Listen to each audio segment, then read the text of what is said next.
I think I'm in love, but I've been feeling otherwise. These flutters in my stomach aren't butterflies, but cutting knives and not the butter kind. And if you listen close when she begins to speak, you'll hear a couple hundred sighs in the collective shut of eyes. Letters linger on her lips like lullabies. I think I've drowned a couple times inside her opal-colored eyes. She could do something as simple as sit down with the grace of Olympic dives. A perfect 10 photo shutter finish on her cocoa butter thighs. Catch her wearing loose pajamas on a Sunday, and she'd overshadow any supermodel on a runway. When she wakes up in the morning, she smells like vanilla essence and a bittersweet recollections of your adolescence. Summer camp and piano lessons and presents you got on birthdays. Orange creamsicles and double plays on first base. And walk past her in the halls, and if your shoulders feel the slightest brush, you might melt to liquid gold, the lightest kind of Midas touch. I've seen the way she drinks espresso during classes and reshapes a paper cup into an emerald-covered chalice. Sugar packets pouring crystals, napkin origami cranes, gunning gorgeous glances to me through her Giorgio Armani frames. She's nearly perfect in almost every way.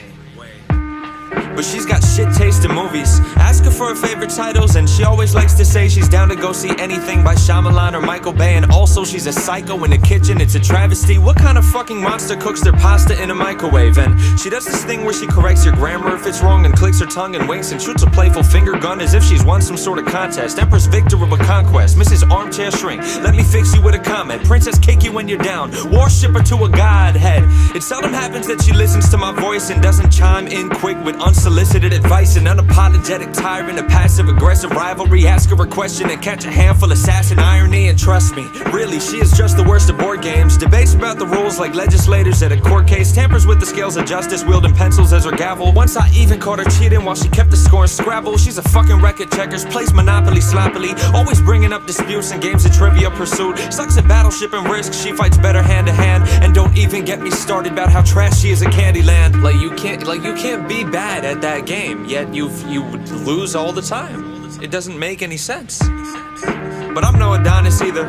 Fashion sense abysmal. I've got 2 Nirvana t-shirts that I wear to formal outings, and I've never owned a cardigan. Catch me buying cargo pants at Target from the bargain bin. Drink milk straight out the carton, use my hands to scoop out margarine. Breakfast table etiquette makes up our morning arguments, and I'm not a glass half full kind of guy. Shipwrecked flags half-mast hull kind of guy. I never was an optimist, not too good at compromise. The problem is my ego's far too fragile to apologize, but she always calls me out and takes me down a couple pegs too. It's always nice to have somebody close who double checks you. And honestly, we wouldn't be ourselves if we were different. Yeah, she's clumsy and I'm stupid, those are things that we can live with. Being perfect's unrealistic, either way I like our flaws. The way I crack my knuckles off and the obnoxious way she yawns. The way I stutter when I flirt cause I'm not very good with courtship. The way she's gotta pee the first 10 minutes of a road trip. How when she cuts her pancakes it's in slices, not in squares. The way my daily coffee intake is a crisis, I'm aware. The way I talk in crowded theaters, the way she parks a parallel, the way she goes through pints of Ben and Jerry's salted caramel.